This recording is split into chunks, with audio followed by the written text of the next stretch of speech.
Good evening. I'd like to call the Tuesday, February 23rd, Davidson County Board of Commissioners meeting to order. And I do apologize for being a little bit late tonight. We had a previous Department of Social Services meeting that went a little long, but we'll try to stay on track as much as we can. I'd like to call on Commissioner Shell, who will lead us in the invocation and the pledge. Thank you, Madam Chair. Those who would like to join me. Our most gracious Heavenly Father, we thank you for this opportunity to come together as a free people. Father, we look throughout our history and we see your input throughout. There's no doubt in those who believe in you that the days are bright ahead. Our trust is in you, Father, not in the flesh. We pray for your wisdom, your strength, and your guidance in helping us to be the stewards of the people's money in a way that will produce and enrich the lives of our citizens. We thank you for our precious Lord.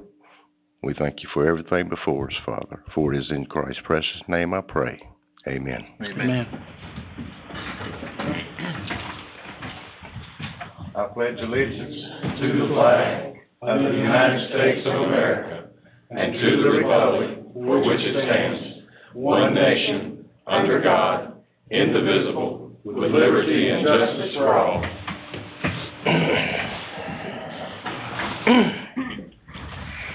Commissioner Elliott is unable to be with us tonight. May I have a motion and a second to excuse him? I have a motion. Second. I have a second. If you will, no, if you will, we'll do a verbal response. Aye. Aye. Yes. Okay. Thank you. Close enough. Close enough. For recognition tonight, sometimes I can't always tell who everyone is with the masks on, but I always like to thank department heads for being here.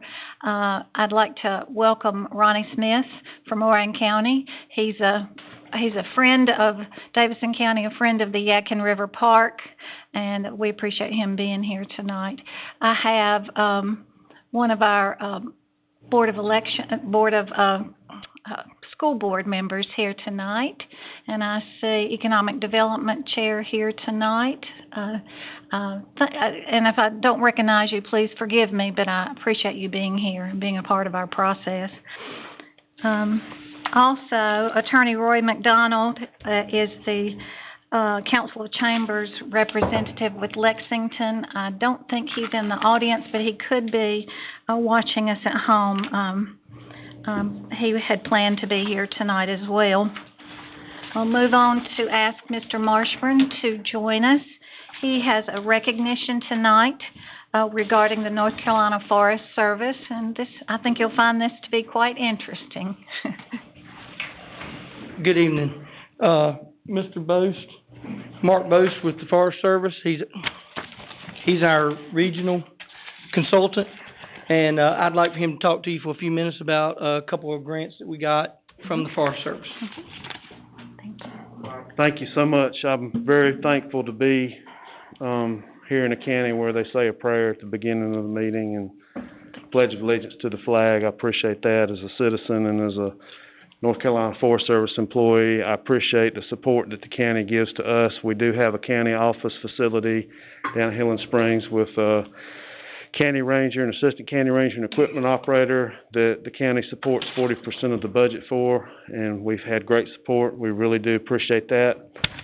We also have a district office right down the road here on Hargrave Road where we have 11 additional employees that work out of there that support 10 counties. So the district office is in the same county as Davidson. We have a long-term good support from Davidson County. Never had any problems. Appreciate everything that the county does. A couple of informational updates. The state is purchasing a brand new environmental cab dozer that's going to be stationed down at the Healing Springs office, assigned to Davidson County, about $270,000. We're real excited to get that because it's replacing a 1970 model dozer that has a lot of maintenance issues on it, so that's exciting for us. I have personally been very appreciative of Mr. Marshburn for letting us get involved in helping with the management of Boone's Cave, Hughes Park, and Yadkin River Park. They used to call it Fort York. Doing some really good outreach there, some really good educational opportunities there, and we've got just a real small-scale prescribed burning program started over there. One of the grant opportunities he asked me to mention was that on the park, on both of the Boone's Cave and Yadkin River Park, where we are doing some prescribed burning, we're going to have some really nice signs that'll be a lot bigger than this to show to the public. We'll install them adjacent to where the burning's being done to show the public that these areas are being managed with prescribed fire. We've also got a company that is preparing for us some really nice tree identification signs for the kids, and this is a picture of one that was produced for a park in Yadkin County.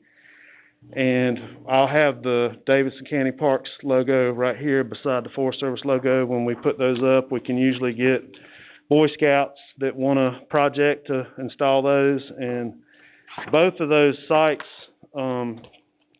because they're on the river, have a very diverse population of tree species, so there's a lot of really good native trees to put some signage on for the public that are using the trails out there. So we're real excited about that project. Hope to get that going really soon. Thomas asked me to just mention that we have a large infestation of a new non-native invasive pest that has ravaged the native ash trees in the county. That pest is called emerald ash borer. I have some informational brochures on that pest if anybody doesn't know what I'm talking about. And so I'll leave these with Thomas and he can, if anybody wants one there. And so there is no known cure for that, but over in Asia where the pest is from, the native ash trees to Asia have adapted with a little parasitic wasp that actually lays its eggs in the larvae of that insect and keeps that insect population in control. So let me read this so I don't mess it up. The Davidson County Parks and Recreation is partnered with the North Carolina Forest Service, the United States Department of Agriculture, Animal and Plant Health Inspection Service to participate in a long-term biocontrol effort by releasing these parasitoid wasps at Boone's Cave Park. Very, very small, not a stinger, no threat to any human being or animal or plant. They had to do several years of research to make sure that if they allowed these wasps to cohabitate with this non-native pest, that they weren't going to cause problems to anything else.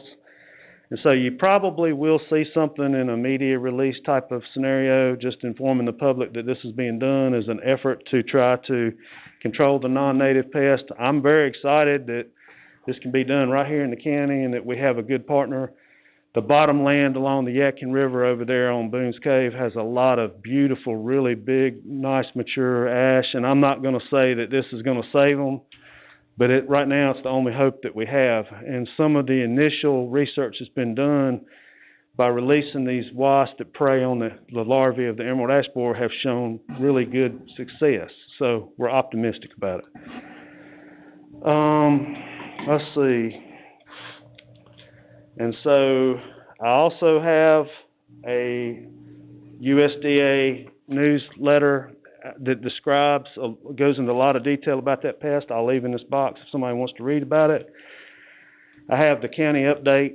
The county, thanks to the support that we get from you, has done a really good job this year on keeping up with logging inspections in the county. They're making sure that all the logging that's being done in the county is being done in an environmentally sound way. We're preparing regeneration plans and assisting landowners with tree planting and reforestation on the final harvested areas. Continuing to prepare lots of management plans.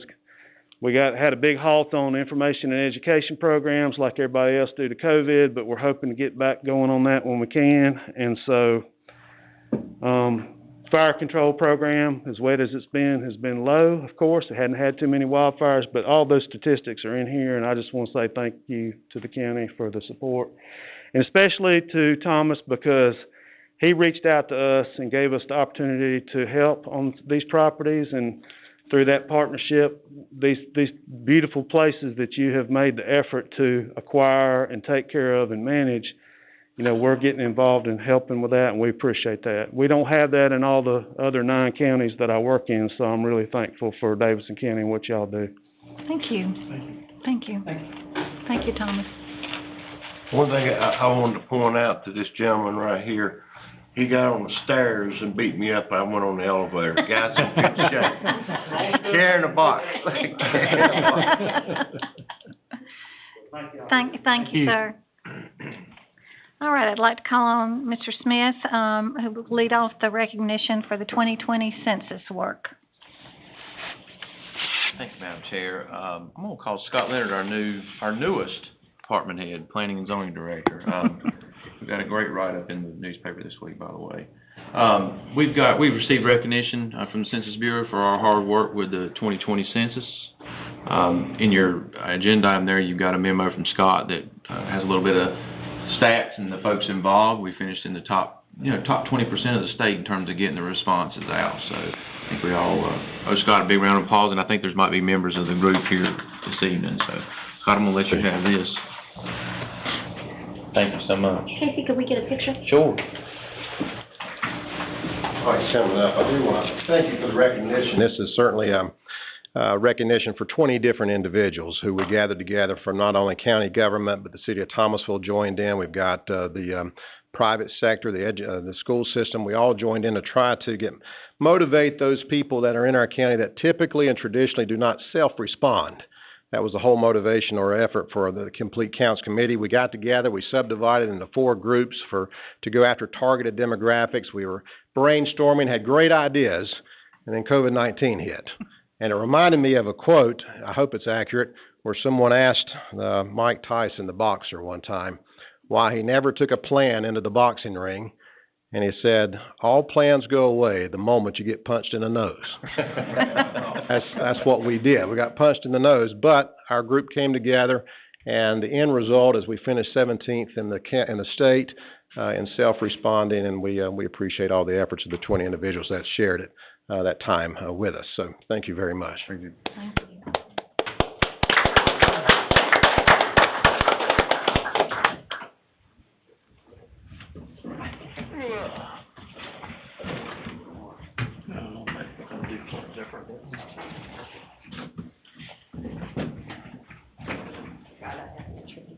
One,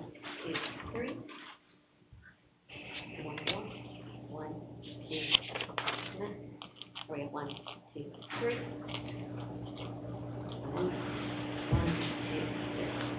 One, two, three, four. It's hard to get me to smile 4 times in a row.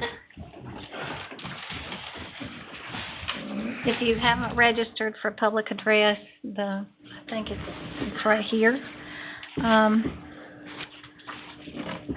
For adopting the agenda, Commissioner Shell has asked that the Friends of Rowan donation for Yadkin River Park be added to the agenda. That's going to be item 9F.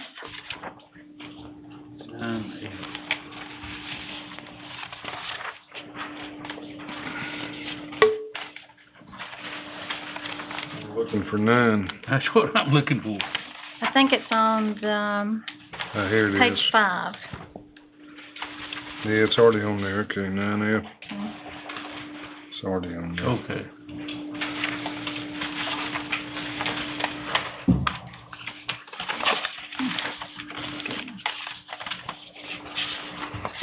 It seems like I've got one more thing.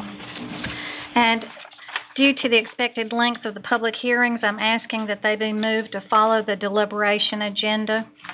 Are there any other changes for the agenda? May I have a motion and a second to adopt the amended agenda? So moved. Second. Please cast your vote.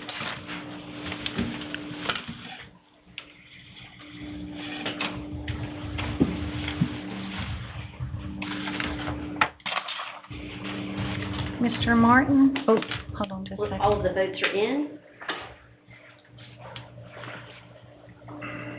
There we go. And that motion carries by a vote of 6-0. Thank you, ma'am. Is there anyone registered to speak, Mr. Martin? No, ma'am, Madam Chair. Okay. But I do have one comment to read, Madam Yes. Chair. We have a This comment. came in back on February 2nd. Okay. From Larry Burton. And it is a reflection of the institutionalized utter incompetence in Davidson County that our county is so unprofessional as to be unable to establish an online waiting list for COVID-19 vaccinations. Show some semblance of accountability and fire the county manager for incompetence and get someone with some ability to think. Anyone who would try to make an excuse for this incompetence is just another part of the problem. And that will be included with the minutes.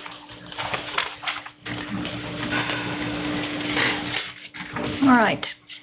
For the consent agenda, are there any items to remove from the consent agenda for discussion? Motion to approve the consent agenda. I have a motion to approve. Do I have a second? Second. Have a second.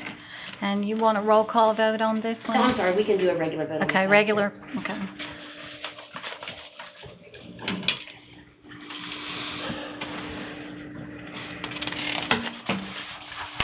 All of the votes are in. And that motion carries by a vote of 6-0. I'll call on, Commissioner McClure to do a proclamation on Developmental Disability Awareness Month. Whereas the month of March 2021 has been designated as Developmental Disability Awareness Month to celebrate and recognize people with developmental disabilities. And whereas disability is a natural part of the human experience and in no way diminishes the right of individuals with developmental disabilities to live independently, enjoy self-determination, make choices, contribute to society, and experience fully in the economic, political, social, cultural, and educational mainstream of American society. Whereas family members, friends, and members of the community can play a central role in enhancing the lives of people with developmental disabilities, especially when the family and community are provided with necessary support services. And public and private employers are aware of the capabilities of people with developmental disabilities to be engaged in competitive work in inclusive settings. And whereas the goals of this community include providing individuals with developmental disabilities the opportunities and support to make informed choices and decisions, to live in homes and communities where individuals can exercise their full rights and responsibilities as citizens, to pursue meaningful and productive lives, contribute to their family, community, state, and nation, have independent friendships and relationships with others, and achieve full inclusion in society. Now therefore, the Davidson County Board of Commissioners is hereby proclaim the month of March 2021 as Developmental Disability Awareness Month in Davidson County. We urge all citizens to call this observance to the attention of all our citizens. It's the 23rd day of February 2021. I believe Teresa McKinn is here with the ARC to accept this, and we'll... I'll make a motion, Yes. Commissioner Chair? That was a motion. I would That was a second that. motion. You've got a second. Please cast your vote. I do that every time. Thank y'all for coming. My vote's yes. Thank you. All of the votes are in. And that motion carries by a vote of 6-0. It's been a great pleasure to present this to you folks. It's an official proclamation. Developmental disabilities is something that we really need some help on in our community, I know that. we appreciate what you do. Thank you, sir. I know you're a huge supporter, and that's very appreciative. And may I say, please, I'm joined by Ashley Lawrence and Rachel McDaniel, and they're here to represent the over 1,700 citizens of Davidson County who live with a developmental disability. So we're always grateful for this recognition, but even more so, we really appreciate your support, not just 1 month of the year, but all 12 months of the year. So thank you so much. Thank you. Thank you. Thank you.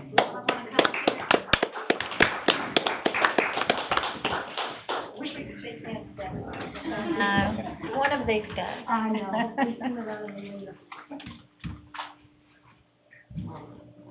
3. Well, not quite this right up. 1, 2, 3. Another one. Chance to sit back up. 1, 2, 3. Good deal. It made it come. I like it when you stand beside me. I don't look so big. We kind of blend in. We look so User Y'all error. are funny. We make Karen look a little small there, though, but Thank you all. I like it too. of course. Okay. I have another proclamation. This is 2021 March for Meals. Proclamation proclaiming March 2021 as the 19th Annual March for Meals Month. Whereas on March 22nd, 1972, President Richard Nixon signed into law a measure that amended the Older Americans Act of 1965 and established a national nutrition program for seniors 60 years and older. And whereas Meals on Wheels America established the March of Meals campaign in March 2002 to recognize the historic month, the importance of the Older Americans Act nutrition programs, both congregate and home delivered, and raised awareness about the escalating problem of senior hunger in America. And whereas the 2021 observance of the March for Meals celebrates 19 years of providing an opportunity to support Meals on Wheels programs that deliver vital and critical services by donating, volunteering, and raising awareness about senior hunger and isolation. And whereas Meals on Wheels programs, both congregate and home delivered, in Davidson County have served our communities admirably for nearly 40 years. And whereas Volunteers for Meals on Wheels programs in Davidson County are the backbone of the program, and they not only deliver nutritious meals to seniors and individuals with disabilities who are at significant risk of hunger and isolation, but also caring concern and attention to their welfare. And whereas Meals on Wheels programs in Davidson County provide nutritious meals to seniors throughout the county that help them maintain their health and independence, thereby preventing unnecessary falls, hospitalizations, and or premature institutionalization. And whereas Meals on Wheels programs in Davidson County provide a powerful opportunity for social connection for millions of seniors to help combat the negative health effects and economic consequences of loneliness and isolation. And whereas Meals on Wheels programs in Davidson County deserve recognition for the heroic contributions and essential services they have provided amid the COVID-19 pandemic, and will continue to provide to local communities, our state, and our nation long after it is over. Now, therefore, we as the Davidson County Board of Commissioners do hereby proclaim March 2021 as the 19th Annual March for Meals Month and urge every citizen to take this month to honor our Meals on Wheels programs, the seniors they serve, and the volunteers who care for them. Our recognition of and involvement in the National 2021 March for Meals can enrich our entire community and help combat senior hunger and isolation in America. This, the 23rd day of February 2021. And I offer this as a motion to accept this, and I have a second. And if you will, cast your vote. And I think Ron Bellini is here tonight with us, and I'd like to share this with him. Madam Chair. Yes, sir. I think it's also important that our citizens know that in the course of delivering these meals, on several occasions, we have found fallen seniors and seniors who have needed immediate medical attention. So it serves not only to deliver these meals, but also checkpoints to check on our seniors, and I commend you. the service for that, and Tisha and Ron for what y'all do. I have a little lady that I'm quite sure on my route who has Alzheimer's. But she's stayed by herself, a very nice unit, and she has grown to really want to talk to me, and she'll tell me all kinds of things that I know that are not accurate. But it's just wonderful to spend those 15 or so minutes that I can give up to just talk with her and be with her. And I know that they are so appreciative. And I think Tisha at our meeting this week said that we do not have anyone on the waiting list right now. None? No waiting list. That's wonderful. Isn't that wonderful? That is wonderful, yeah. Madam Chair, that vote carries by a vote of 6-0. Just want to thank you guys for your continued support of the program. Normally, y'all have received an invitation from me by now to deliver during Community Champions Week, and just want you to know that you're not forgot about. Things aren't normal right now, and it does mean a lot to the seniors whenever y'all do deliver the meals to them, and hopefully we can get back on schedule with that soon. But thank you for your support. Thank you.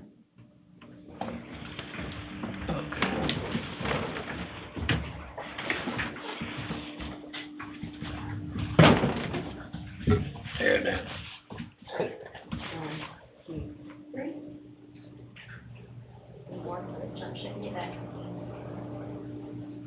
1, 2,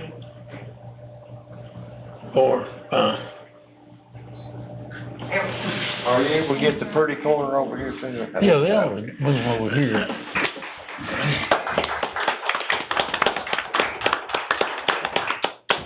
Y'all move over here. They could move him over here, yeah. That's the dark side, come over here.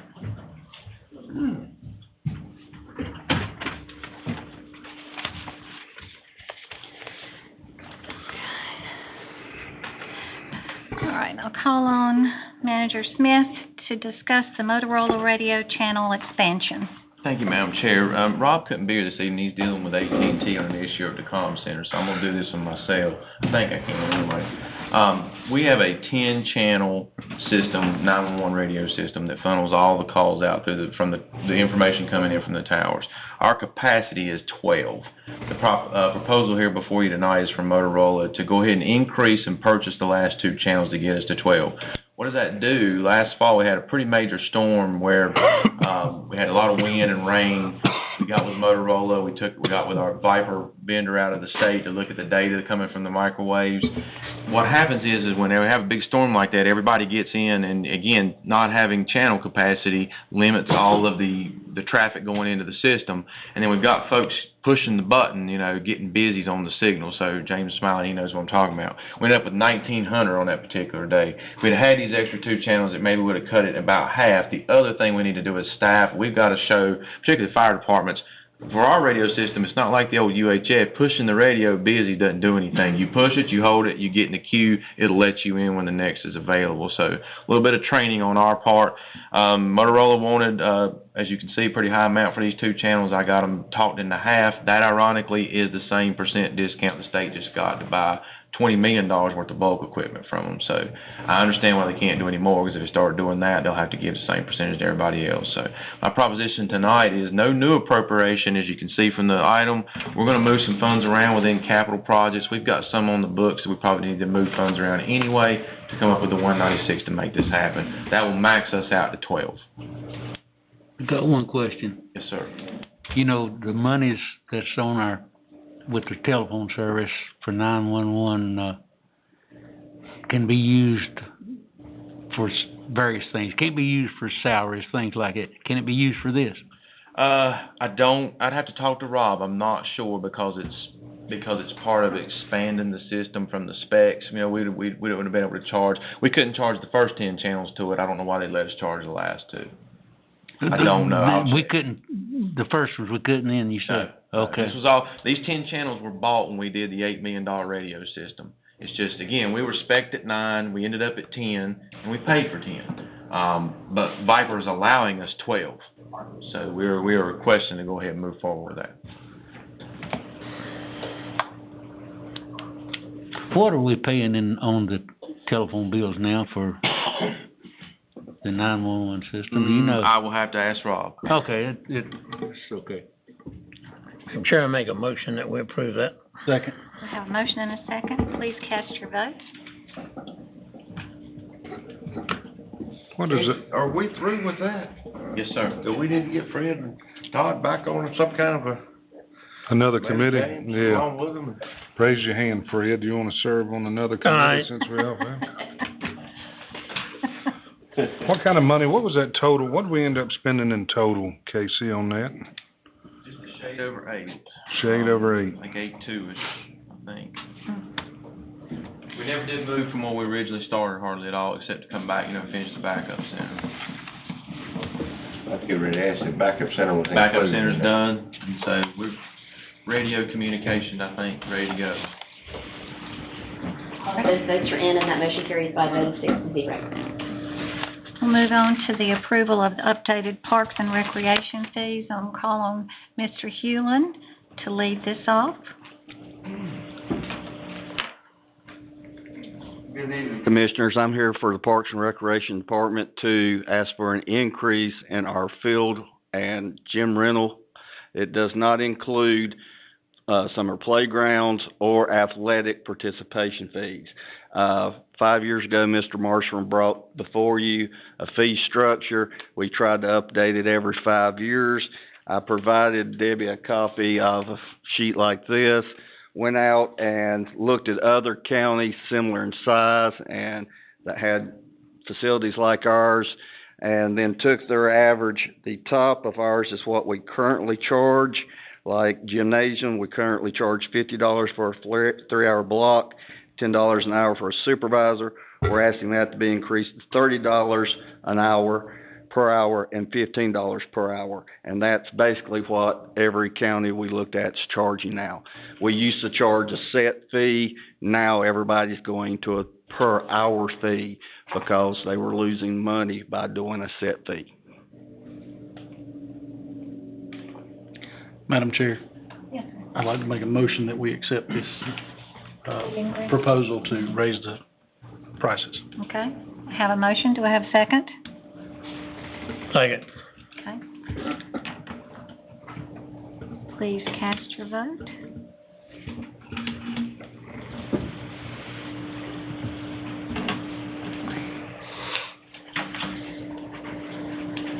Thank you, Mr. Hewlin. Thank you.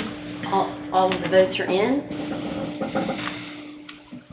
and that motion carries by a vote of 5-1. We're going to move on to discussion on the publication process, and Ms. Harris is going to give us updates and information. I have put some information at your seat, and I've included the background information for what the cover sheet is. I was tasked with trying to find out what the average readership was, along with the price per column inch for the 3 newspapers that we have here in the county. I reached out to all 3 of them. Thomasville Times uses a computer program, so they weren't actually able to tell me what their price per column inch was. So what I did was I reached back out to the Orator and the Times and had them do a dummy quote for the legal notices that we had done for Big Chair World in Thomasville a couple of months ago, and for Project Seal that we had on for tonight. And as you can see, the quotes are there on the information. And these were the actual quotes that are apples to apples for what we got from the dispatch. The readership information, the dispatch evidently has different readerships on each day, so what I did was I took the 6 days that they do publish and took the average, which is 2,336 subscribers. The Thomasville Times gave me a subscriber rate of 2,450, and the Denton Orator gave me a subscription rate or a subscription number of 2,000. So this way you can sort of compare apples to apples and maybe provide us with some direction on where you would like us to publish. And I did reach out to Ms. Kiker after our last meeting where we thought there might be some confusion and that the legal notices that are ran through the legal department at the Orator may have been combined in this, but she indicated that that $76,707.99 from fiscal year 17 through January 25th of this year was just for legal notices to the dispatch.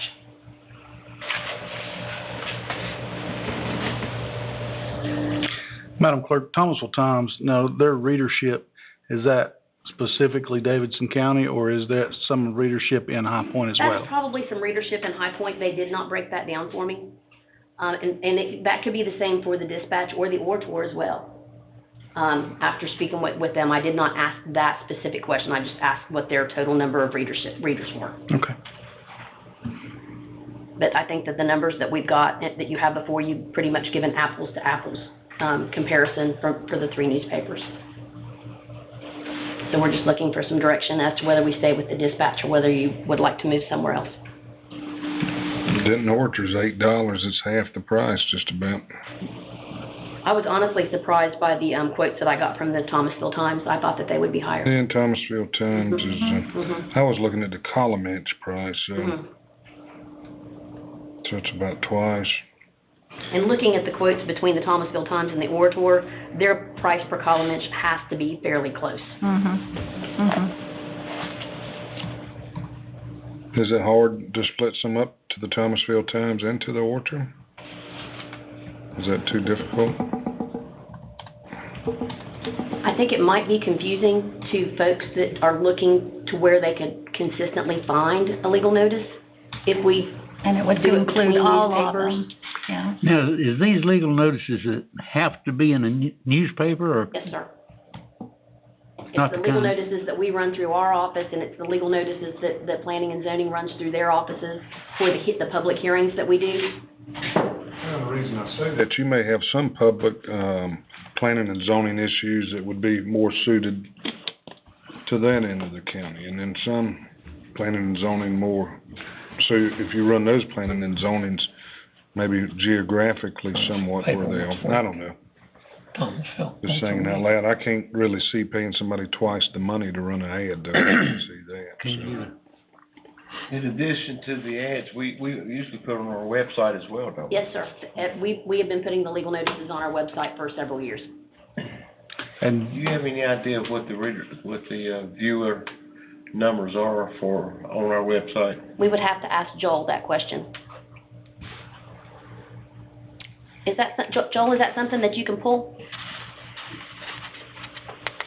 That you know off the cuff? I can get that question again, I couldn't hear. Okay. Joel, do we know how many views we get from the legal notices that you put on our website? Yes, we should be able to get that information, and I can send it to the manager, and he can distribute it to you guys. We sure can. How many views just on the website? Do you have that information? Or a roundabout number? If you don't, that's fine. I mean, I couldn't speculate. I've not looked lately. I'm asking you off the cuff, so I get it. Pretty consistent. Yes, sir. I could say that I'm like 99% sure GIS is by far one of the most popular, along with animal shelters, their pet adoptions, and of course property tax searches. Those are our big hitters, and of course employment opportunities as well. Those are the key areas that most folks seem to be looking for. So if we were to choose a publication, that would, in addition to our website, that'd probably give us more of what we're looking at now, wouldn't it? It'd give us the same, I guess. We're doing it on the website anyhow. I'm talking about that per column charge, column inch charge, and that you were talking about $8 to $16. There are people that access the website. I don't see those other being doubled. Decreased. That's what I'm saying. No. The Denton Orator, to me, I mean, like I said, it's half the price of what we're currently paying. So, and correct me if I'm wrong, Mr. Fry, your folks, they use the Orator now. Is that correct? Yes, sir. We, for the notice of service of process by publication, we have been using the Denton Orator for some years, and that was driven solely by cost.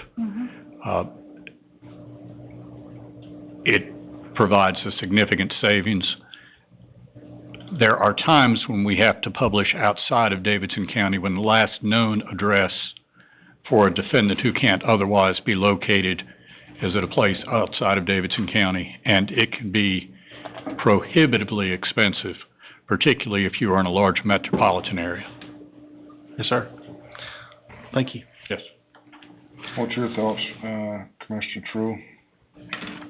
Well, I'm kind of like James said there, you know, Denton Orchard is, matter of fact, Denton Orchard is the only one that, when they print, you get the newspaper the same day, I guess. The rest of them is usually the following day or something.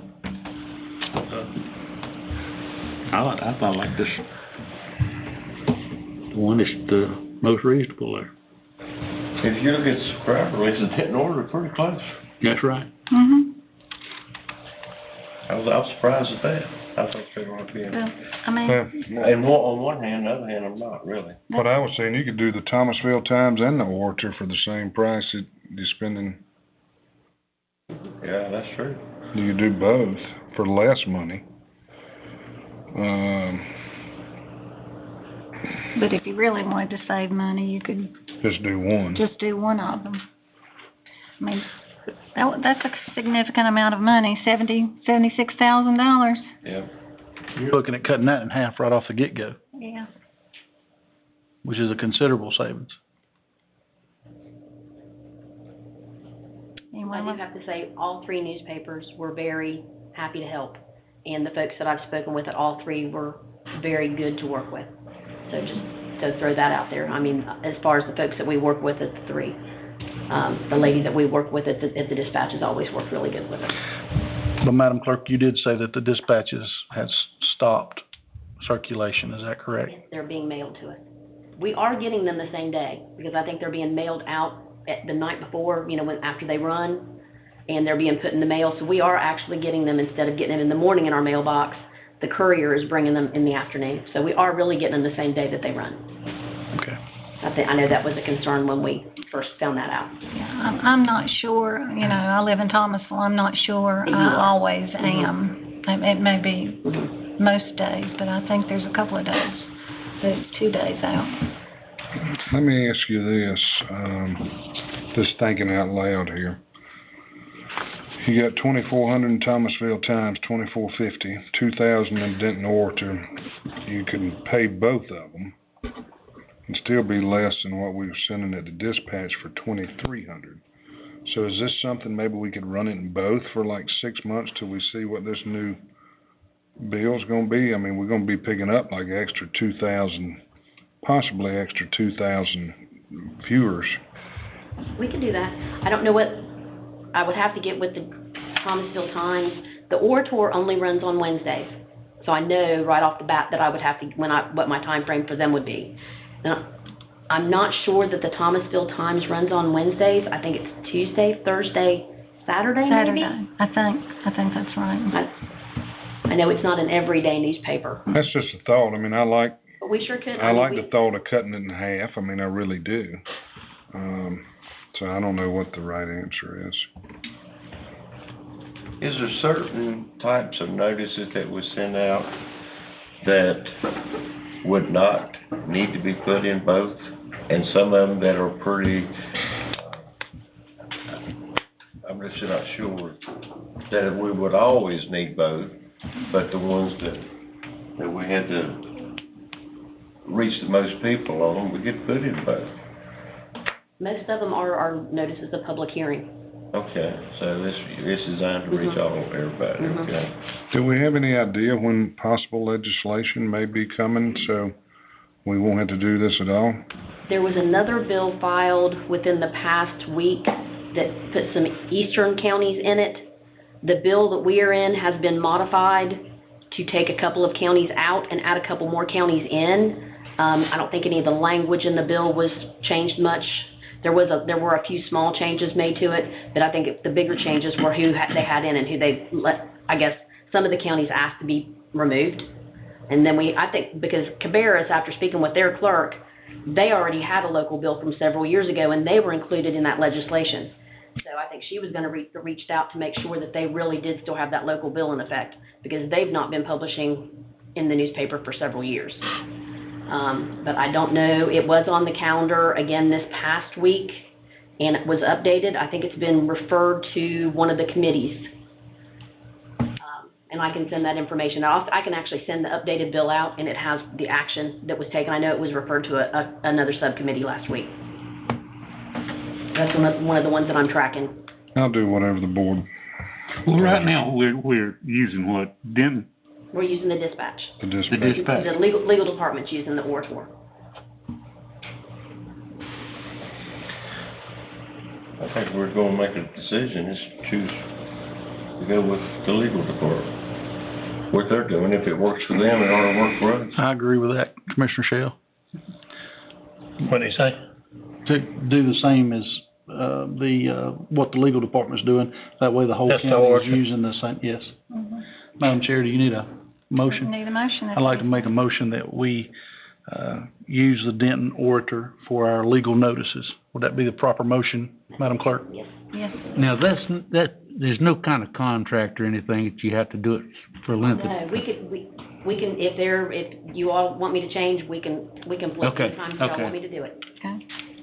Do I have a second? I'll second. Okay.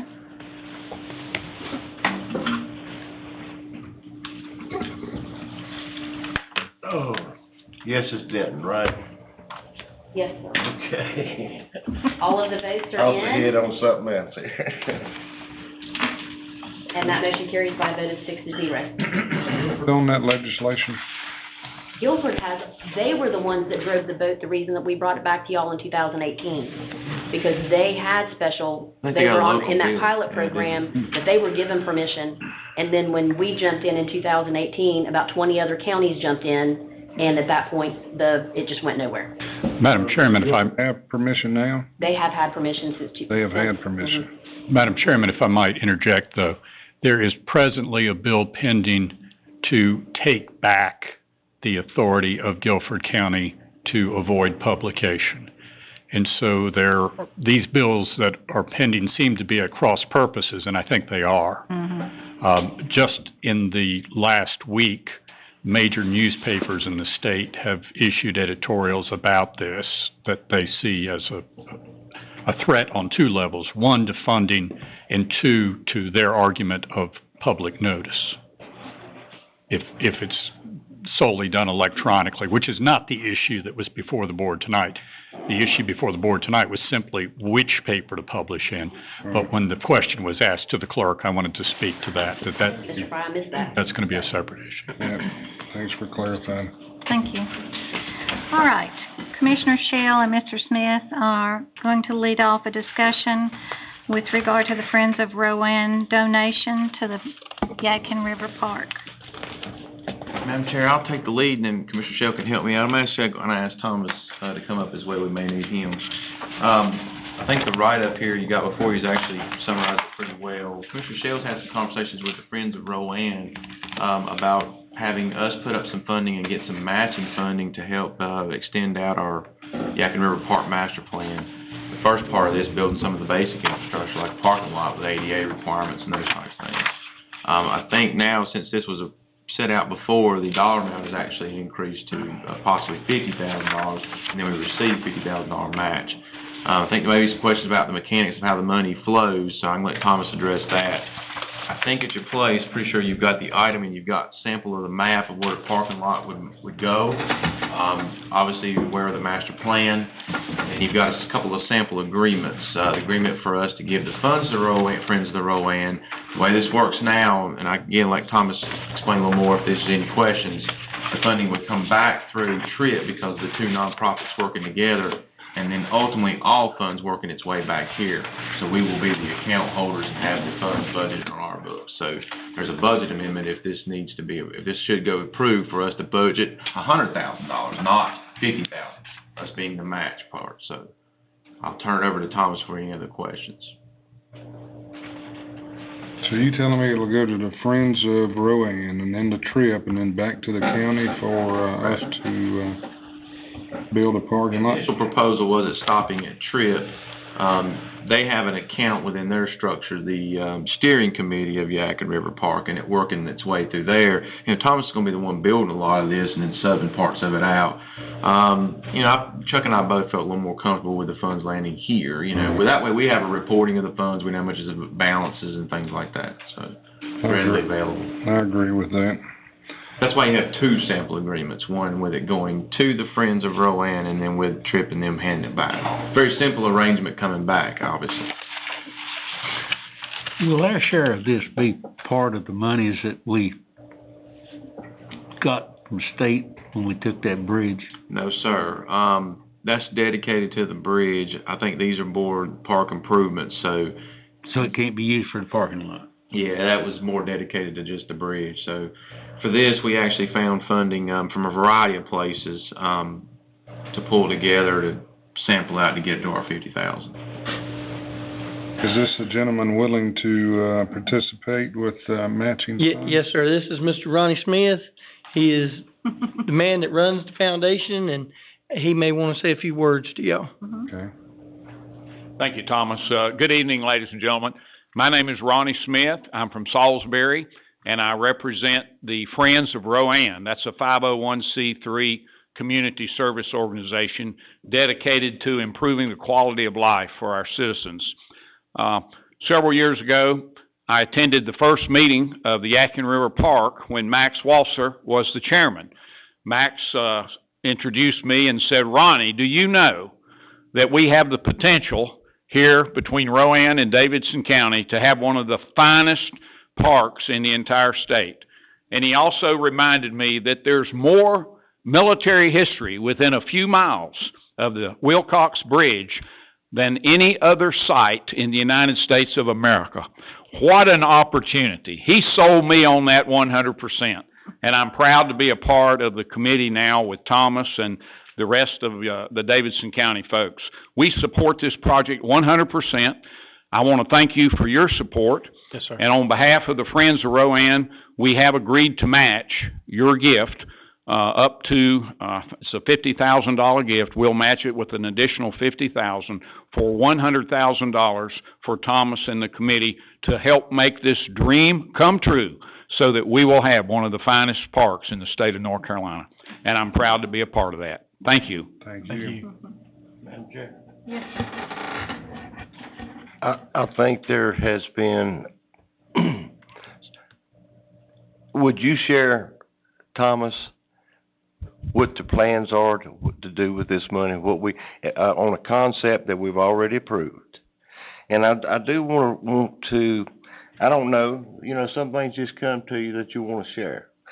And this came to me, and it was from Luke chapter 14.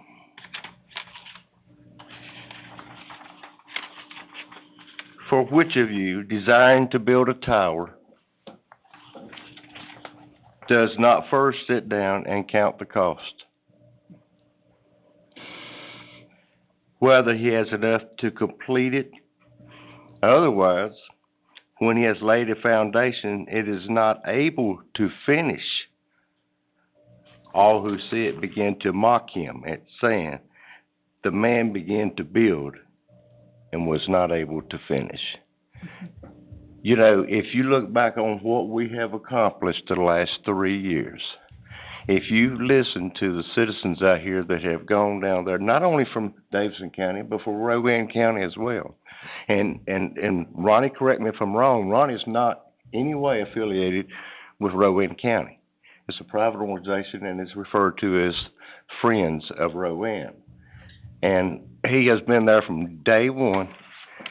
And if this is approved by the board, y'all will have invested over around $70,000 yourself in matching funds. And you may think that it goes unappreciated, but it doesn't. There's a lot of folks sit back, and Ronnie, without people like you, without people who believe in that park, like Mike, looking at that, the rest areas and the museum down there, and he's trying to raise money now for it. He's another private individual who believes. It gives our citizens something to look forward to instead of just going home and stand on the front porch.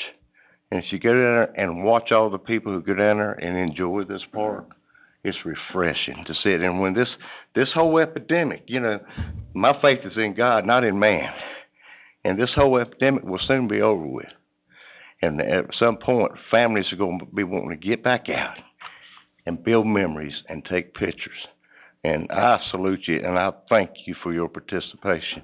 And if, Thomas, if you'll share what you are looking at doing with the board, because Well, I I kinda think wanna that's piggyback impressive on what as you well. said 1 second as well. You know this concept plan that you approved at the last meeting, to Commissioner Shell's point, Ronnie put out a challenge to all my committees, the Parks and Rec Committee, the Trip Committee, the, Friends of the Yadkin River Committee, to donate funds. And he would match their funds as well with that. Well, we raised $5,000 and Ronnie matched the $5,000. That's how we got to $10,000 to do the concept plan. So that it's working real well to keep that park moving out there quite a bit. But with these particular funds, we're looking to be able to do the sidewalks, as Casey was saying, the ADA parking spots, the, landscaping in the parking area, a flagpole out by the road, a dog park, and with amenities inside it, and the stonework to go in the parking lot as well. We're hoping to be able to. We're going to try to get as close as we can to 6 inches thick, so it can be a 6'2" paved job if we ever get to the paving.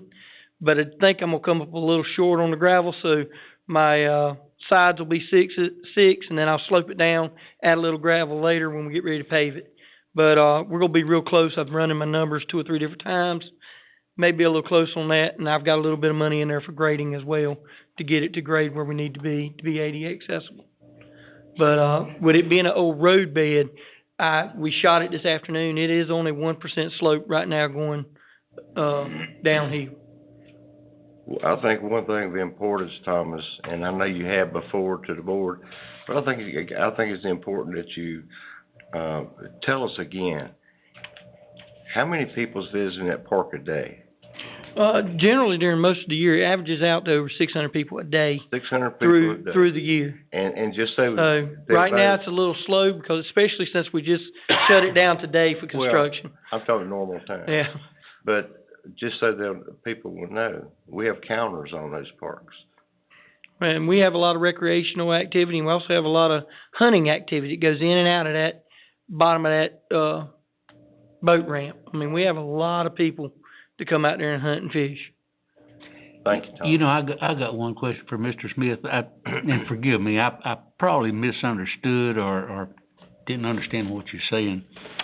You said something about you 50,000 and donating 50,000 and making it 100,000. I didn't follow that.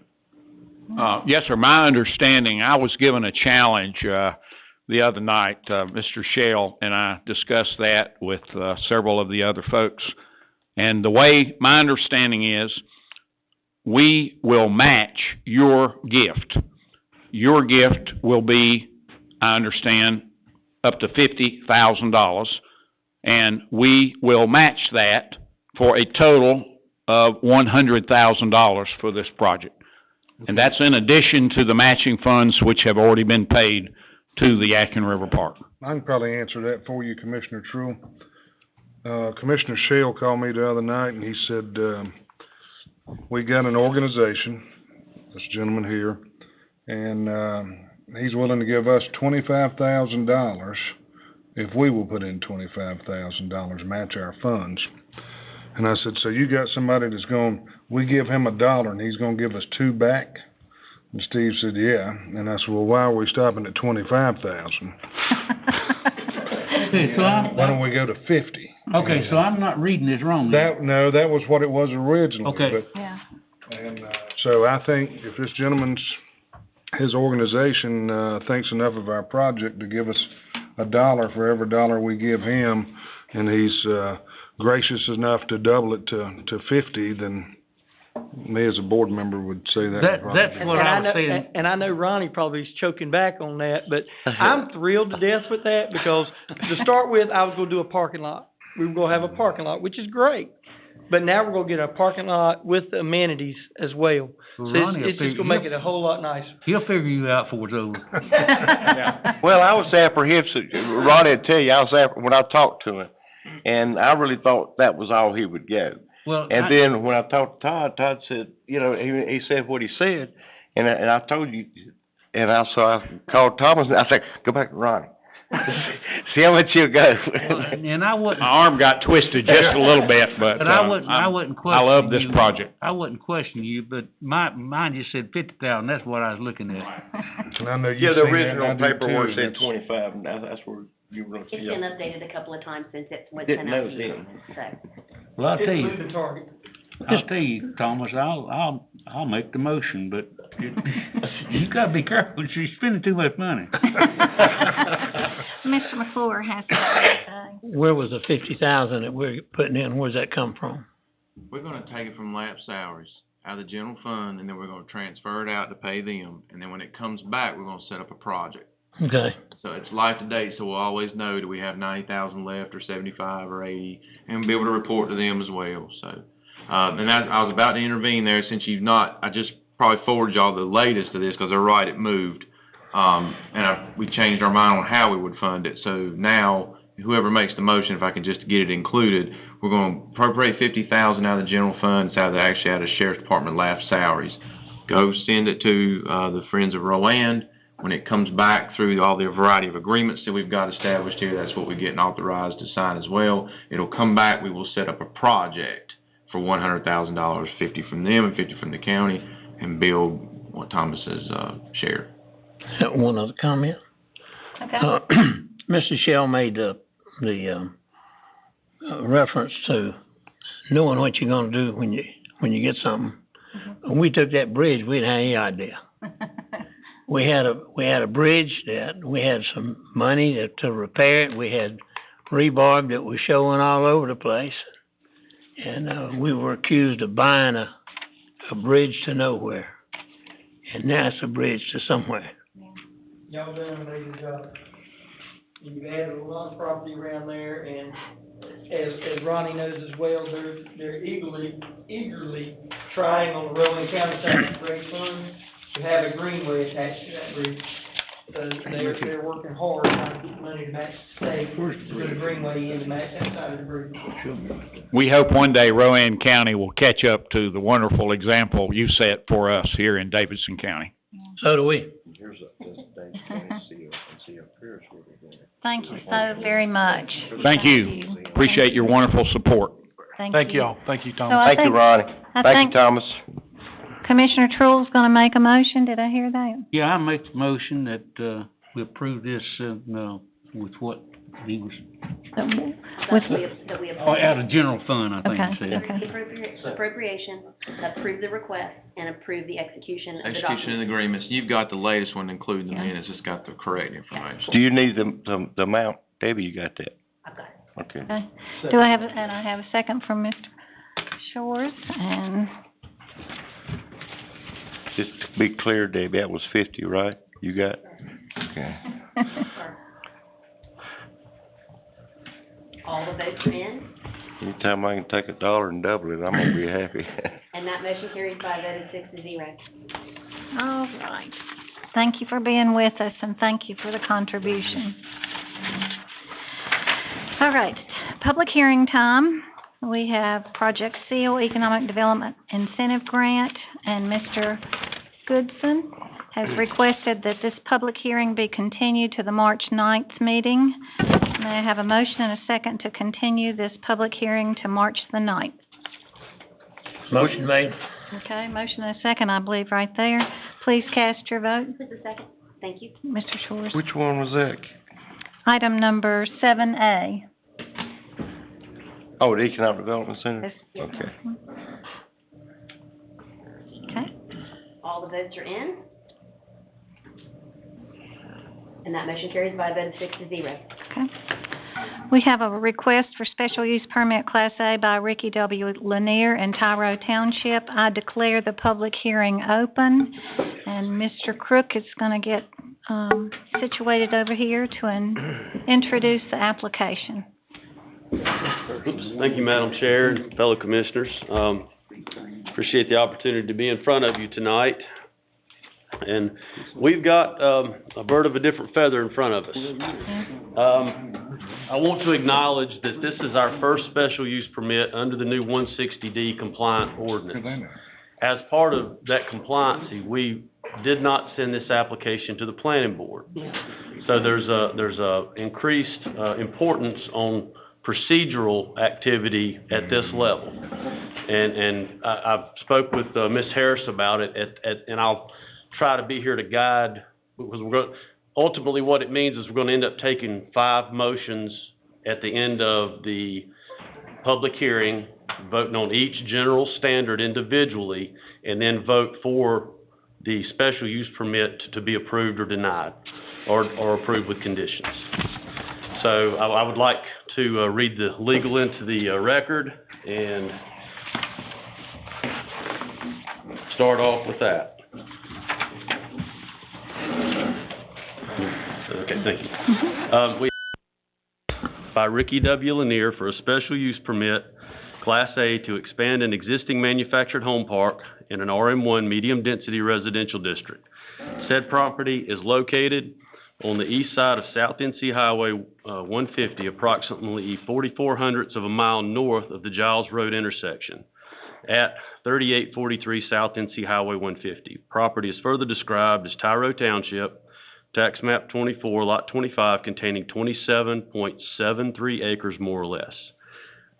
At this time, it may be appropriate to swear anyone in that wants to speak for or against.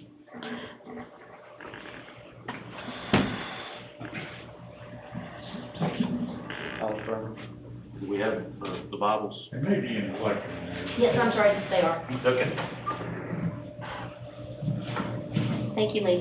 Not a problem. You're good? I'll affirm. Okay. Yes, sir. Okay, you ready? Do you swear or affirm that the testimony you shall give to the board shall be the truth, the whole truth, and nothing but the truth, so help you God? I do. Okay. Mr. Lanier, will you come forward, or do you need to start, Mr. Crook, before he does? I'll reserve some time at the end of the public hearing to discuss the application and give my staff recommendation. Okay. Will you come forward and explain your request? Mm-hmm. Yes, ma'am. Rick, can you take it? Yeah. Meant to do that anyway. Thank you. A lot of familiar faces here and some new faces as well. Glasses down there, Rick. Those things are so light, they make them so light now, you can't even tell you got them on. I jerk mine off every time I put a mask on. But good to be here tonight. I want to acknowledge a couple of things while I'm here. It's good to see the In God We Trust poster behind you there, and I was delighted to see In God We Trust put on the new courthouse.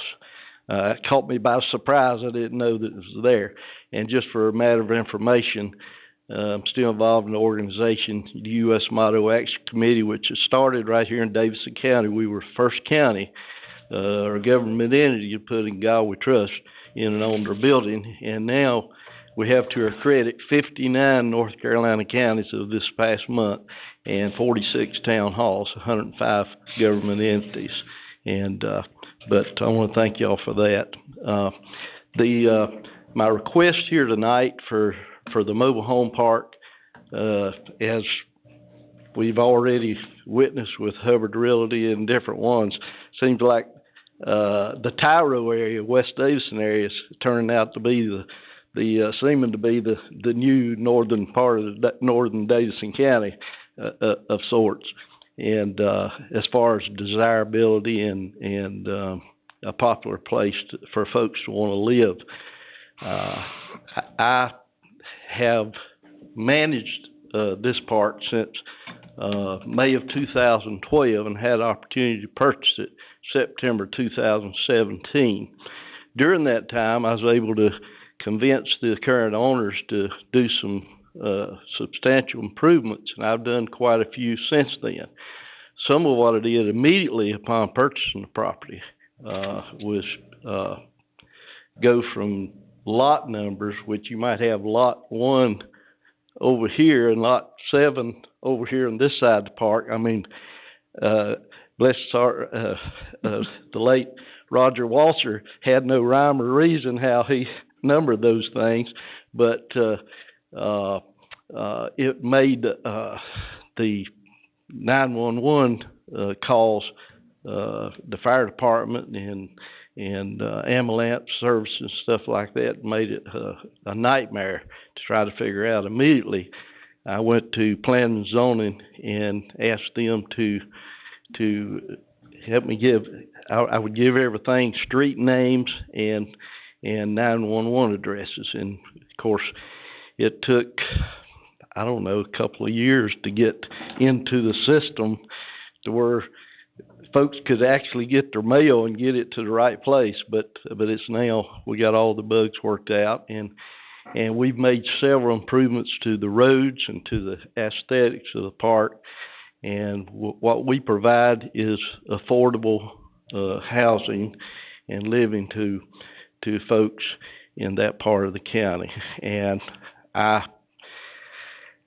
sure the COVID-19 has contributed some to this, but we have folks waiting for places to live. We're 100%, and there's the need there, and so I would be glad to try to answer any questions that you might have concerning our request. Thank you, Rick. Rick, are you just renting the lots, or are you renting the trailers and the lots? I do both. I have currently, we started out with, when I purchased the property, had 35 lots, plus there was an existing 2-bedroom Cape Cod house on the property as well. And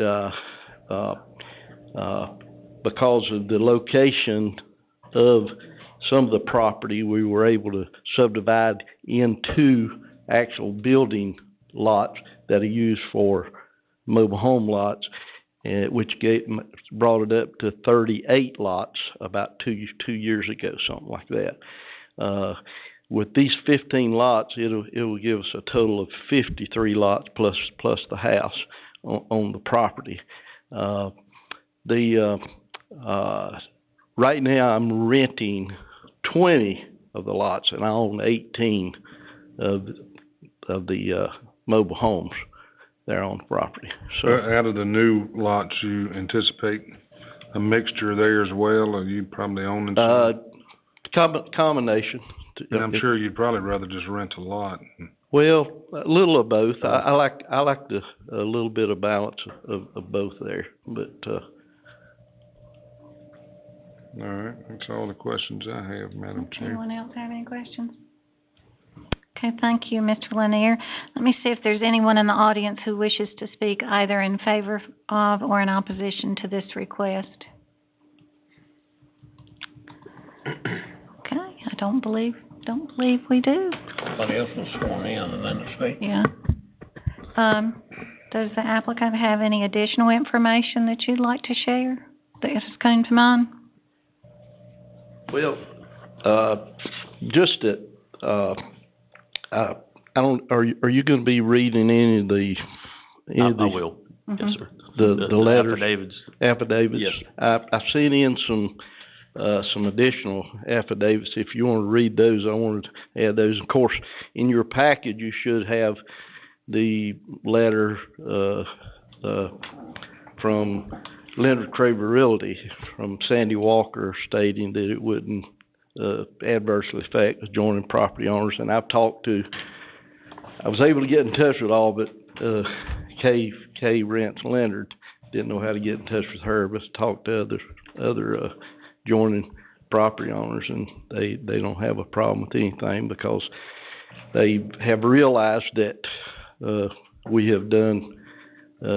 we've made major strides in improving the property out there, so to their advantage as well. So,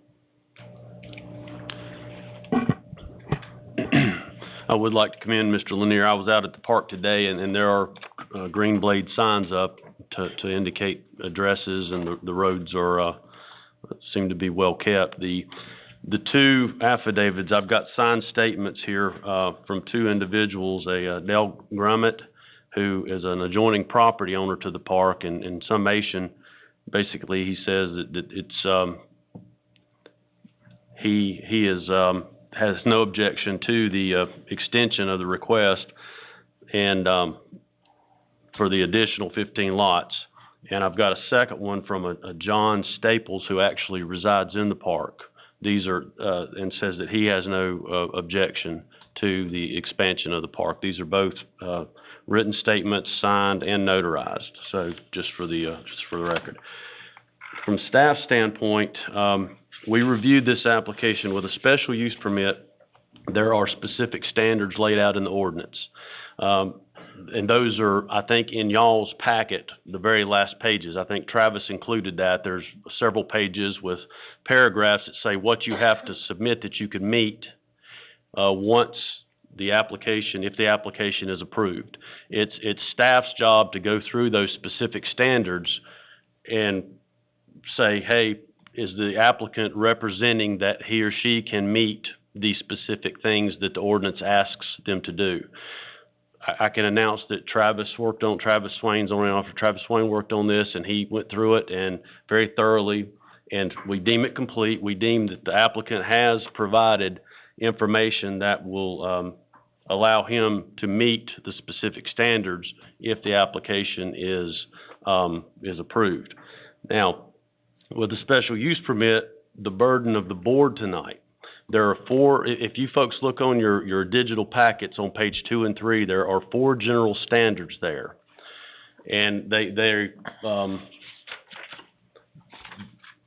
board's job tonight is to take the information that's submitted in the application, plus the information that you've heard in the public hearing tonight, and measure the expansion of the special use or the park against these general standards. With the state statutes, if all 4 general standards are found to be affirmative and the board votes on those, the special use permit has to be granted. If one of the general standards does not pass, then it's the obligation of the board to deny the request. So that means we'll be making, I will read a general standard and I will request that the chair open the floor up for a motion and a second to either approve with conditions, or deny, and we'll go through each standard that way. Then at the end of that, we'll have a motion for granting or denying the special use permit. You said that your department has gone through all the standards, and Mr. Lanier has met all the minimum requirements for those standards? The specific standards, yes, sir, that are laid out in the ordinance. And before we start that process, I usually include a staff recommendation in y'all's packet, and I refer to it and then summarize it. With this, because of the quasi-judicial nature of the proceeding, we felt like it would be inappropriate to give you information outside of this hearing. So if you'll indulge me, I would like to read my staff recommendation, and then we can start with the motions if that's deemed appropriate. May I interrupt you just a second? What page are those 4 standards? They're right after the very first page. It should be pages 2 and 3. I printed this off the website. About halfway down, you see general standard number 1. Okay. It's meeting, under that it's got meeting the need for affordable housing. They're actually set out on the application for a special use permit. Okay. The second page for the application, yes, sir. Okay. I don't seem to have it. No, that's the reason I figured everybody was just like me. I couldn't find it. Madam Chair, if I may, I have a question for. Sure. Yes, sir. Sure. There it is. Lee, I don't, you may answer this in a minute, but it caught my, I think it's in the packet, probably page 9. Okay, thank you. It says Easter and Young licensed soil scientist, Lexington, North Carolina. Okay, that's actually, back in the packet a little bit. That's, part of the evidence that Mr. Lanier submitted to speak to the public health, safety, and general welfare. I just had a question. It's not really a paragraph. It's probably right above the last paragraph. It says an area of unsuitable soil depth to saprolite was located along the southwest property line. This area will require backhoe pits for further evaluation. Yes, sir. What is that dealing with? And well, Mr. Lanier is going to try to use conventional in-ground absorption systems, and I'm not an environmental health specialist, but traditionally you have to have a certain amount of topsoil before you hit saprolite, which is basically rotten rock. And Todd may know as much about this as I do because he's into grading. But what the soil scientists are saying is that there's not enough depth there, and that they're going to have to bring backhoes out and dig pits to see if there's any suitable soil underneath that. But they also go on to talk in that same report that if that soil is not found to be desirable for in-ground systems, that you can set easements up on other parts of the property and pump to the good soil. okay, so we're not going to get in a runoff situation or any of that runoff like some situations we've had in the past. We're not going to get in those issues. Well, with any type of development, and if the DEQ, the Department of Environmental Quality, if Mr. Lanier disturbs over a contiguous acre, he will have to file an erosion control plan with the state of North Carolina. Now, since we do not currently have a erosion control plan at Davidson County, once he's done and everything is completed, erosion control measures then they disappear. The adjoining tracts on this, and like I said, I was out there today, and the back of this property falls kind of away from 150. I don't guess The very back of it is kind of the high spot. So if there is any additional erosion, it's going to fall on wooded tracts or open land. Okay.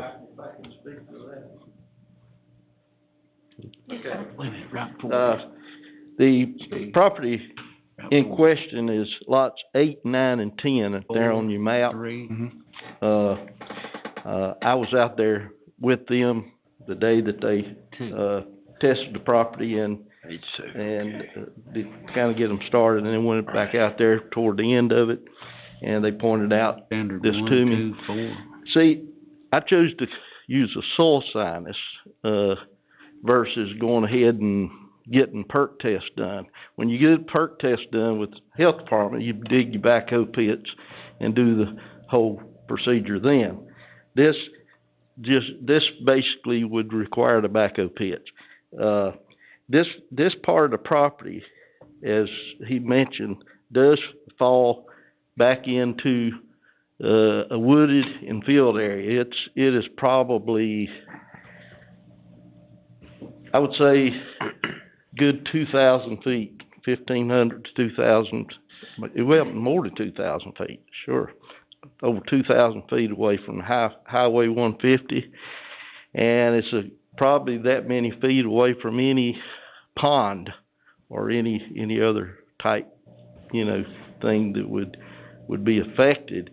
But to answer your question, we will not attempt to put any kind of system on there that would not handle the sewer for that property. We have enough land, and especially being we're doing half-acre lots versus where you could used to put them on 15,000 square feet, 15,000 square feet lots.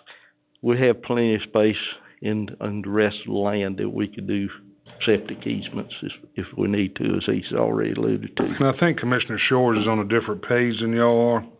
He's talking about stormwater. You're talking about environmental health. Oh, okay. Septic tanks. I mean, that was correct. Right. And we don't have any county stormwater regulation. That's a stormwater. He's talking about stormwater runoff, Rick, and not not your perking. Meets state regulation. And the only thing I can tell you there, James, is his runoff, and like I said, it sounds like most of it's going back in the woods, so, Right. saw that and was trying to Right. make sure that, But, you know, his stormwater's gonna come off of his streets and his lots once he gets them ready, so, you know, I mean, that's where the stormwater would come from, so. We've been having some issues with some stormwater on some of these bigger developments, or Right. not necessarily bigger developments, just developments, and, Right. diverting a lot of water on the people, so we're trying to kinda look out for that, but I think that's where Commissioner Shores was going right there. you're correct. Thank you for that correction. And we all have an increased awareness of There's somebody that. up here to know what I was talking about. Yeah. We all have an increased awareness of that right now, and that usually becomes an issue when you're having development that dumps down on another development. And I apologize for not explaining myself clearly, that because of the topography and where he's gonna place these new units, the runoff should go to the south and to the east, which would be away from any existing development. You can't ever guarantee that once it's in there and developed, that the property owners wouldn't do something that would divert the water to somebody else. That's happened on a couple of. Yes, sir. It absolutely We've has. had, and. You're the defender of your own We don't have property. any regulations to prevent that. You're the defender of your own property according to the state with respect to erosion and water. Thank you, Rick. Thank you, Rick. Well, I do have, a couple, one thing I want to address with you when he finishes going over. Okay. Well, Mr. Lanier in his application has submitted several documents that speak to the public health, safety, and general welfare. He submitted a, excuse me.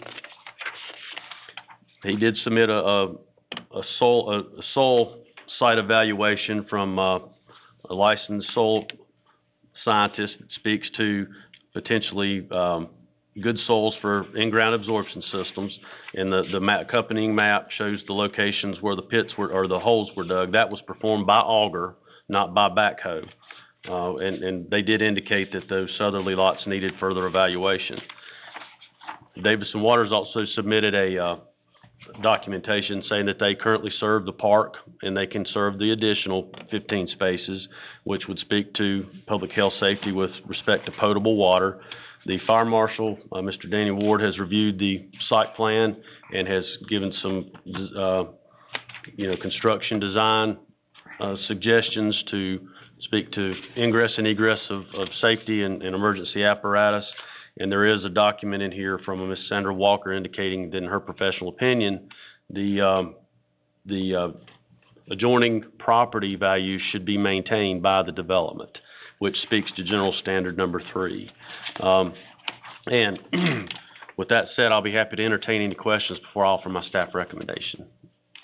I don't have any questions. Okay, if you'll indulge me, the subject property has a manufactured home park located on it since the early 1980s. West Park Mobile Home Park is, I learned tonight, I put 35 spaces, but it's 38 spaces to the 38 space facility currently on site. The applicant wishes to add an additional 15 spaces, creating to the 38 space park, which would create a total of 53 spaces. The existing facility is accessed off of South NC Highway 150, which is a major collector road in the western part of the county. South NC Highway 150 should be able to accommodate any additional traffic created by the proposed expansion. Staff has reviewed the application and deemed it complete. The applicant has provided documentation from a certified soil scientist that most of the ground in the proposed expansion area is suitable for conventional in-ground systems. A small area unsuitable soil depth was located along the southwest property line that will require backhoe pits to make a final determination. Davidson Water has indicated that they currently serve the existing park and have capacity to serve the proposed expansion with potable water. And the applicant has also provided a realtor's opinion of property maintenance to adjoining properties.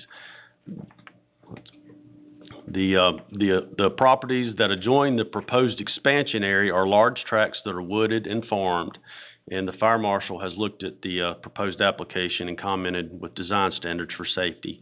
Davidson County Land Development Plan supports the orderly growth for all types of housing in their appropriate locations. Manufactured housing fills a very real need for a broad segment of our population by providing an affordable alternative to conventional stick-built construction. Policy Statement 6.5 and 6.10 of said land development plan support this proposed expansion.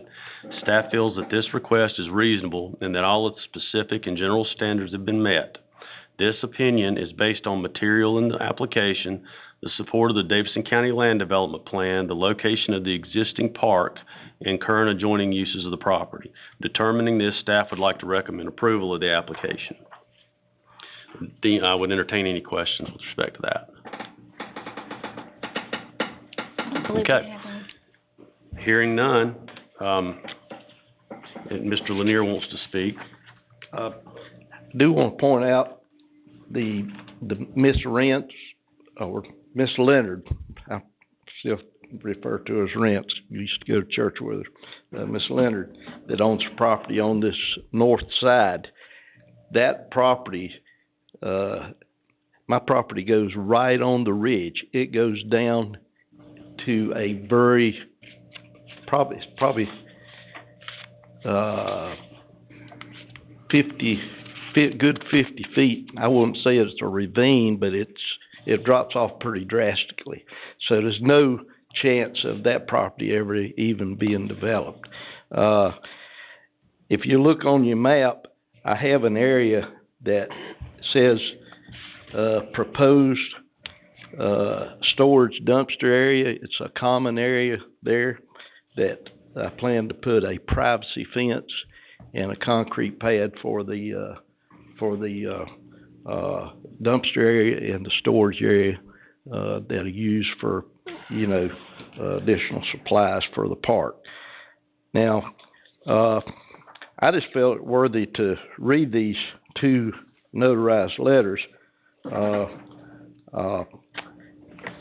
one from Dale Grimmett says, "My name is Dale Grimmett, and I own adjoining property on the north end of West Park Mobile Home Park, and it lays next to 6 or more lots there in the park. They have been good neighbors, and Rick Lanier has done a good job of maintaining and improving the park. I would have no objections to his park extension request." The other letter, I, John Staples, have lived, and I wanted to point this out to you, have lived in West Park for 25 years. I own 4 mobile homes in the park in which our children and grandchildren live. Over the past 8 years that Rick Lanier has managed / to own the park, he has made major improvements to make our residents here a good, safe environment for us and our family members. Therefore, we support his efforts to further extend the park. Thank you. Thank you. So what does your motion need to say? Well, I would like to read each general standard and then ask the chairwoman to open the floor for a motion. Okay. With regards to that, each standard would depend on what you advise the board, because we hadn't been out there. Right. So if you already recommended these, then it would be up to the board. The board would have to decide to approve them based on your recommendation. So what do we need to go through this process for? Actually, if I might, Madam Chair. Okay. With all respect to Mr. Crook, his testimony is just one piece of evidence you could consider. Okay. Tonight is probably more challenging in that regard because there's really no evidence to the contrary. Mm-hmm. And there are other hearings in a special use permit that you might have people testify with conflicting evidence. Mm-hmm. Right. And as it is a quasi-judicial matter, then you, sitting as the finder of fact, have to determine what evidence you give more weight. As a result of the recodification of land use law, and I know that this is a difficult time because Mr. Crook is coming to you tonight for the first time, and yet he's bringing a procedure that's a little different. I don't think you need to spend a lot of time with each of these, but he's quite correct. It would be the appropriate procedure for him to recite what each of those standards are, and they're set out in the application, and then for there to be a motion, a second, and either approval or disapproval of that standard, and then ultimately, based on those 4 standards, to either approve or disapprove the request for special use permit. Will I those- apologize if I got too lengthy on that, but Will those 4 standards follow your recommendation? that's completely up to you. That's up to Yeah, the board. but, I mean. That's completely up to you. You're asking us to vote for something we don't know anything about? You have to base your decision on the testimony of the several witnesses that have come in front of you tonight.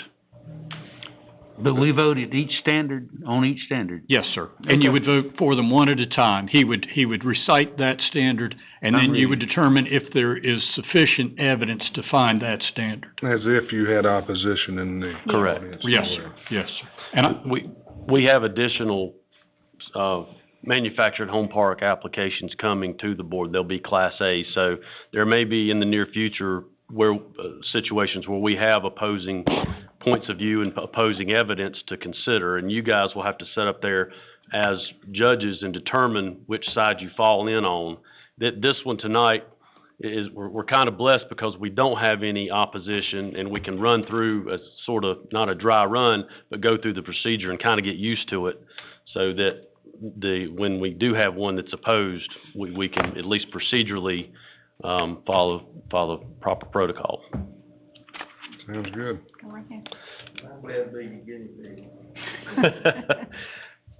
Okay, first general standard, that the use will promote the public health, safety, and general welfare if located where proposed and developed and operated according to the plans as submitted. And I would ask Madam Chair to open it up for a vote. Make a motion to approve. Have a motion to approve? Second. And a second. Please cast your vote.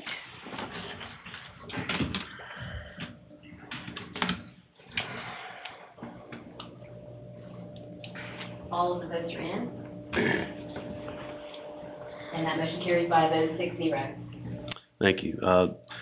General standard number 2, the use which is listed as a special use in the district in which it is proposed to be located complies with all required regulations and standards, including the provisions of Article 4 of this ordinance, unless greater or different regulations are contained in the individual standards for that special use.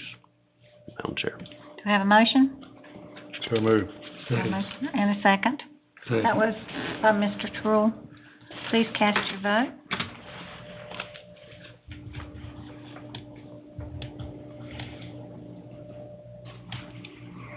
All of the votes are in.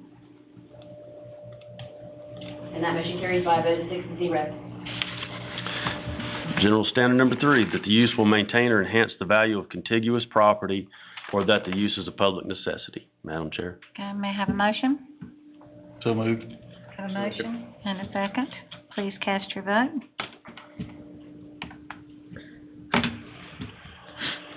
All of the votes are in. And that motion carries by a vote of 6-0. General standard 4, that the use is in compliance with the general plans for the physical development of the county as embodied in these regulations. Madam Chair. May I have a motion? Moved. Have a motion? Second. May I have a second? Please cast your vote.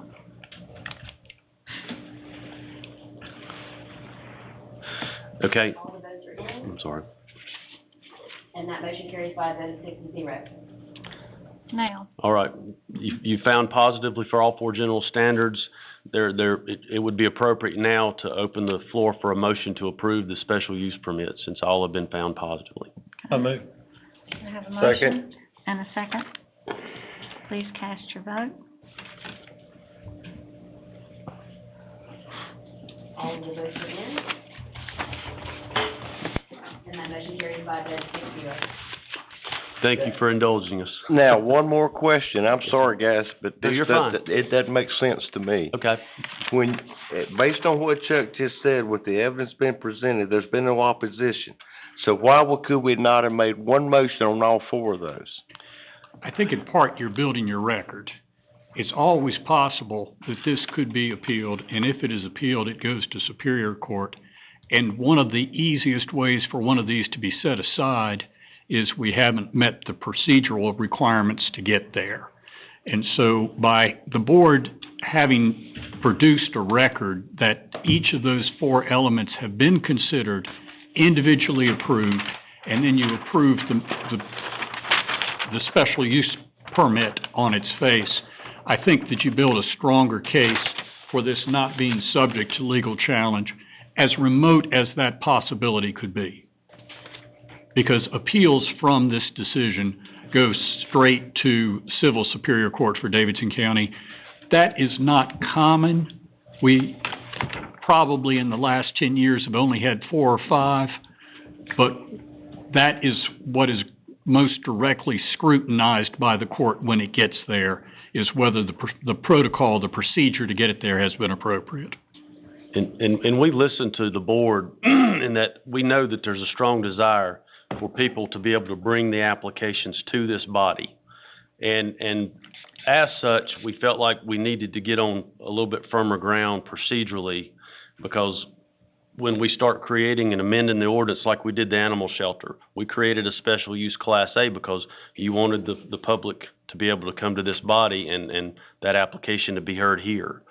So that's another part of the reason we're trying to proceed like this. Our Board of Adjustment has conducted this type of activity for as long as I've been here, 28 years and longer, because that's just the proper procedure for a quasi-judicial special use permit. Fortunately, we only get the few that come to the board, and we can go back to our comfortable legislative rezoning applications, hopefully with the next application. Well, that's the reason you hire a county attorney. How long does somebody have to appeal, Chuck?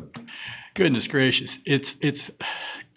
I believe there's a 10-day period following the entry of the order, but to be honest with you, I'd have to go back and look at that. And so the question here is really, when does that time period start?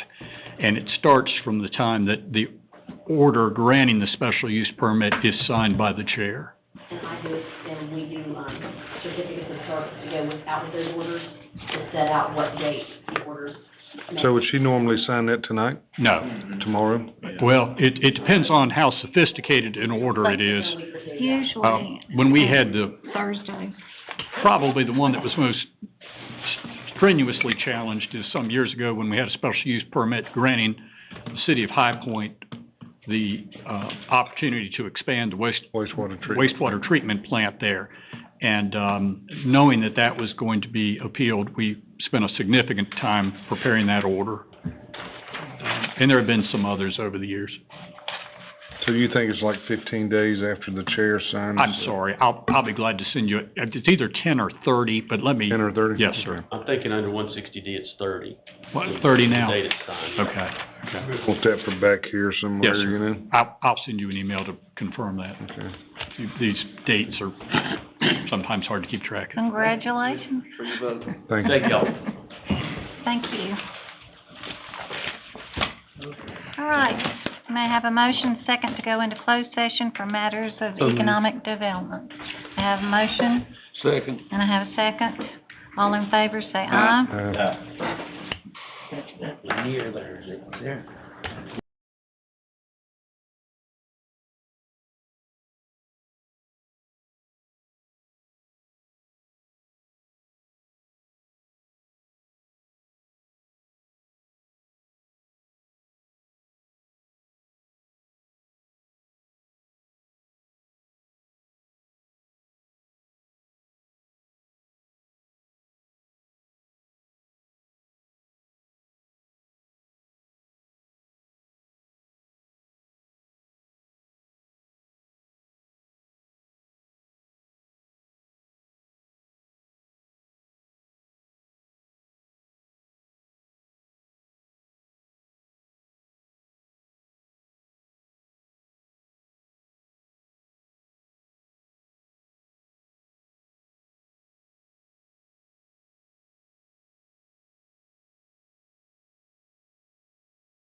back streaming. Okay, we have a motion and a second to return to open session. I'll make the motion. We'll clock every time A I think motion of and it. a second, verbal vote. Yes, All in- ma'am. Yeah. Okay. You wanna go down the list? No, you can just, All in favor? yes, ma'am. Yeah. Mr. Fry, will you report on our closed session? Madam Chairman, the board considered 2 matters of economic development in closed session. For each of those matters, the board gave direction to the Economic Development Director for further negotiation. Thank you. Motion to adjourn. Motion to adjourn. All in favor, say Aye. aye. Thank you. Those of you that went on the jail